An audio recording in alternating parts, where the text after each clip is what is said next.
Knowledge ఎకానమీలో తెలుగు వాళ్లు మరింత ఉన్నత స్థితికి ఎదగాలని ఆంధ్రప్రదేశ్ సీఎం చంద్రబాబు నాయుడు ఆకాంక్షించారు. ప్రపంచంలోనే మేటి నగరంగా హైదరాబాద్ మారిందంటే ఆనాటి దూరదృష్టే కారణమని తెలిపారు. 2047 నాటికి తెలుగు రాష్ట్రాలు ప్రపంచంలోనే మొదటి, రెండో స్థానంలో ఉంటాయని విశ్వాసం వ్యక్తం చేశారు. హైదరాబాద్లో అంతర్జాతీయ తెలుగు మహాసభల్ని ప్రారంభించిన ఆయన తెలుగు వాళ్లు ఐక్యంగా ఉండి ఉన్నత స్థానాలకు ఎదగాలని పిలుపునిచ్చారు. ప్రపంచ తెలుగు సమాఖ్య 12వ ద్వైవార్షిక మహాసభలు హైదరాబాద్ హెచ్ఏసీసీ వేదికగా ఘనంగా ప్రారంభమయ్యాయి. ఆంధ్రప్రదేశ్ ముఖ్యమంత్రి చంద్రబాబు నాయుడు జ్యోతి ప్రజ్వలన చేసి మహాసభలను ప్రారంభించారు. ప్రపంచ తెలుగు సమాఖ్య ఆధ్వర్యంలో ప్రపంచవ్యాప్తంగా ఉన్న తెలుగు వారిని సంఘటితపరచడమే లక్ష్యంగా ఈ నెల 5 వరకు ఈ సభలను నిర్వహిస్తున్నారు.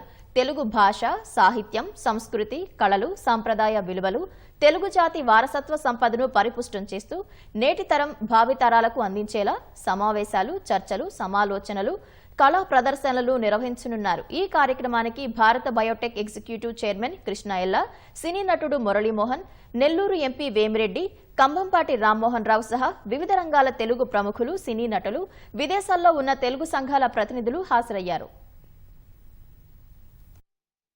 హైదరాబాద్ నగరాన్ని నిర్మాణం చేయడమే కాకుండా ప్రపంచంలోనే హైదరాబాద్ నగరం మేటైన నగరంగా తీర్చిదిద్దామంటే దాంట్లో తెలుగుదేశం పాత్ర ఉందని చెప్పి కూడా నేను మీకు తెలియజేస్తున్నా.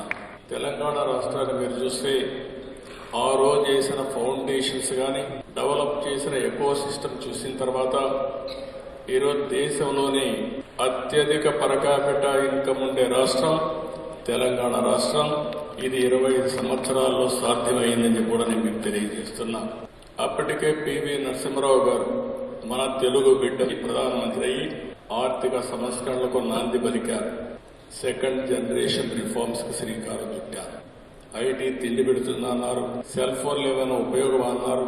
కానీ ఈరోజు చూస్తే నాలెడ్జ్ ఎకానమీలో తెలుగు జాతి ఫస్ట్ మూవర్ అడ్వాంటేజ్ తీసుకున్నాం. ప్రపంచ దేశాలు ఏ దేశం పోయినా ప్రపంచంలో అమెరికా లాంటి దేశంలో హైయెస్ట్ పర్ క్యాపిటా ఇన్కమ్ సంపాదించే వ్యక్తులు తెలుగు జాతి సంపాదిస్తా ఉంది. ఇది గర్వకారణం. ఎట్టయితే హైదరాబాద్ లో ఒకప్పుడు జూబ్లీ హిల్స్ కు వస్తే రిచెస్ట్ పీపుల్ ఉంటారో, పాష్ లొకాలిటీ కనబడుతుందో, ఏ దేశానికి పోయి గుడ్డిగా మీరు అక్కడికి వెళ్లి పాష్ లొకాలిటీ ఏదని అడిగితే అక్కడ పోయి తెలుగు మాట్లాడితే మీకు తెలుగులో మాట్లాడే వ్యక్తులు దొరుకుతారు. అంటే 3,30,000 మందిలో 1,85,000 మంది తెలుగువారు అమెరికాకు చదువు కోసం పోయారంటే దాన్ని బట్టి అర్థమవుతుంది. ఏ దేశానికి పోయినా ఆ దేశంలో కూడా మనకు ఆమోదం రావాలంటే అక్కడుండే ప్రజలకు కూడా మన సేవలు అందించాల్సిన అవసరం ఉంది. అదే సమయంలో ఈ దేశాన్ని మర్చిపోకుండా మాతృదేశాన్ని మర్చిపోకూడదు, జన్మభూమిని మర్చిపోకూడదు, కర్మభూమికి కూడా మీరు సేవలు చేసి మీరు రాణించాలని చాలా సందర్భాల్లో చెప్పాను. ఇప్పుడు కూడా మీరందరూ దీన్ని కొనసాగించాల్సిందిగా మరొక్కసారి మీ అందరికీ విజ్ఞప్తి చేస్తున్నా. సైబరాబాద్ నిర్మాణంతో హైదరాబాద్ ప్రగతి పరుగులు పెట్టిందని ఏపీ సీఎం చంద్రబాబు నాయుడు స్పష్టం చేశారు. దేశంలోనే అత్యధిక తలసరి ఆదాయం గల రాష్ట్రంగా తెలంగాణ అవతరించడానికి 25 ఏళ్ల శ్రమ దాగుందని వివరించారు. ప్రతి ఒక్క ఇంటికి ఒక ఐటీ ప్రొఫెషనల్ గా ఉండడమే కాదు, ప్రతి ఒక్క ఇల్లు కూడా ఆర్టిఫిషియల్ ఇంటెలిజెన్స్ ను ఉపయోగించుకుని ఆర్టిఫిషియల్ ఇంటెలిజెన్స్ ద్వారా మీ నిర్ణయాలు చేసేటప్పుడు తప్పుడు నిర్ణయాలు కాకుండా సరైన నిర్ణయాలు చేసే పరిస్థితి రావాల్సిన అవసరం ఉంది. అదే సమయంలో నేను ఒక పిలిపించాను. ప్రతి ఒక్క ఇంటికి ఒక ఆంట్రప్రెన్యూర్ తయారు కావాలి. చిన్న ఆంట్రప్రెన్యూర్ గాని పెద్ద ఆంట్రప్రెన్యూర్ గాని తయారు కావాల్సిన అవసరం ఉంది.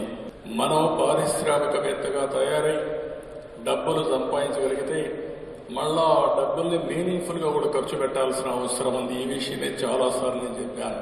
డబ్బులు అవసరం, పెట్టుబడులు పెట్టాలంటే డబ్బుల కంటే కూడా ఐడియాస్ అవసరం. ఈరోజు వేదిక పైన ఉండే ప్రతి ఒక్కరు కూడా డబ్బులు పెట్టే పైకి రాలేదు, ఒక ఆలోచన చేశారు. ఆ ఆలోచనతో ఈరోజు ఆ స్థాయికి ఎదిగే పరిస్థితికి వచ్చారు. ఒక ఉదాహరణ చెప్తున్నాను. ఇక్కడ కన్వెన్షన్ సెంటర్ కడితే ఎంఆర్ ప్రాపర్టీస్ లో విల్లాస్ కట్టుకోవడానికి ల్యాండ్ ఇస్తానని ప్రపోజల్స్ పెట్టారు. బ్రహ్మాండమైన కన్వెన్షన్ సెంటరే కాకుండా పక్కన ఎగ్జిబిషన్ సెంటర్స్, హోటల్ ఇవన్నీ కట్టాం, పక్కనే ఎన్ఎస్సి కట్టాం.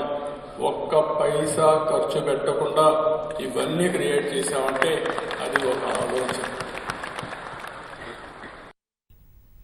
2047 కల్లా తెలుగు జాతి ప్రపంచంలోనే అగ్రగామిగా ఉండాలని ముఖ్యమంత్రి చంద్రబాబు అన్నారు. ఆధునిక సాంకేతికతను అందిపుచ్చుకొని తెలుగువారు ఉన్నత స్థితికి ఎదగాలని ఆయన ఆకాంక్షించారు. ఏ దేశమేగినా, ఎంత అభివృద్ధి సాధించినా ప్రవాసీయులు మాతృదేశాన్ని మర్చిపోకూడదని చంద్రబాబు గుర్తు చేశారు. ప్రపంచానికి కరోనా వ్యాక్సిన్ అందించిన ఎల్లా కృష్ణ తెలుగు వ్యక్తి కావడం తెలుగువారందరికీ గర్వకారణమని చంద్రబాబు నాయుడు గుర్తు చేశారు.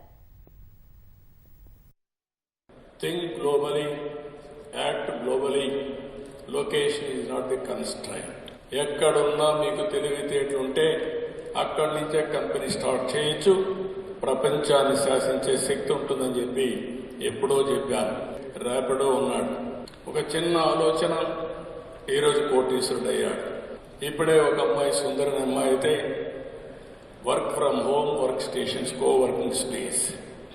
ఇట్ ఈస్ ఒక ఆలోచన తీసుకుని ఇప్పుడు 35,000 మందికి ఉద్యోగాలు ప్రొవైడ్ చేయగలిగింది. ఆంధ్రప్రదేశ్కి రావాల్సిన అవసరం ఉంది, జన్మభూమి రుణం తీర్చుకోవాల్సిన అవసరం ఉంది. మీరు అక్కడ పుట్టారు, అక్కడ కూడా చేయాలని ఒక 5,000 మందికి ఉద్యోగాలు ఇచ్చేదానికి సిద్ధపడతా ఉంది. కో వర్కింగ్ స్పేస్ లో జీరో పావర్టీ మన లక్ష్యం కావాలి. మనకందరికీ సమాజం ఈ స్థాయి ఇచ్చింది. లేకుంటే ఎల్లా కృష్ణ గారికి కలిసి వచ్చి ప్రపంచానికి కోవిడ్ వ్యాక్సిన్ తయారు చేశాడు. బయోటెక్నాలజీ గురించి మాట్లాడితే నాకు ఒక ఎల్లా కృష్ణనే కనపడేవాడు. అప్పట్లో కంపెనీలు ఉండేటివి కాదు, 2-3 కంపెనీలే ఉండేటివి. అలాంటిది ఆ రోజుల్లోనే బయోటెక్నాలజీ ఆలోచించి జనాభా వ్యాలీ ప్రారంభిస్తే అందులో కంపెనీ పెట్టి ఈరోజు ప్రపంచానికి మన ప్రధానమంత్రి నరేంద్ర మోడీ గారు 90 దేశాలకు కోవిడ్ వ్యాక్సిన్ ఇచ్చాడంటే అది హైదరాబాద్లో తయారు చేసిన వ్యాక్సిన్. అది తయారు చేసిన తెలుగువాడు కావడం, తెలుగు బిడ్డ కావడం, హైదరాబాద్ నుంచి తయారు కావడం మనందరి అదృష్టం అని చెప్పి కూడా నేను మీకు తెలియజేస్తున్నా. స్వర్గీయ ఎన్టీఆర్ చేతుల మీదుగా 1993లో ప్రపంచ తెలుగు సమాఖ్యకు శ్రీకారం చుట్టామని ప్రపంచ తెలుగు సమాఖ్య అధ్యక్షురాలు విఎల్ ఇందిరా దత్తు తెలిపారు. రెండో మహాసభలు 1996లో హైదరాబాద్లో జరిగితే దాదాపు 30 ఏళ్ల తర్వాత మళ్లీ ఇప్పుడు రెండోసారి జరుగుతున్నాయని వివరించారు. తెలుగు రాష్ట్రాల్లోని యువత పారిశ్రామికవేత్తలుగా ఎదగాలనేదే తెలుగు సమాఖ్య నిర్వహిస్తున్న వాణిజ్య సదస్సు ముఖ్య ఉద్దేశ్యమని తెలిపారు.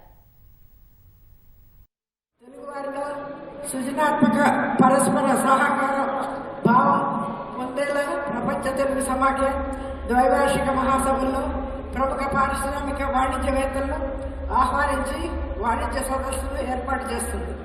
ఈ సదస్సుల ద్వారా అనుభవజ్ఞ సూచనలు, సలహాలకు యువత స్ఫూర్తిని పొంది స్టార్టప్ కంపెనీల ఏర్పాటుకు ముందుకు రావాలన్నది మా ఉద్దేశం.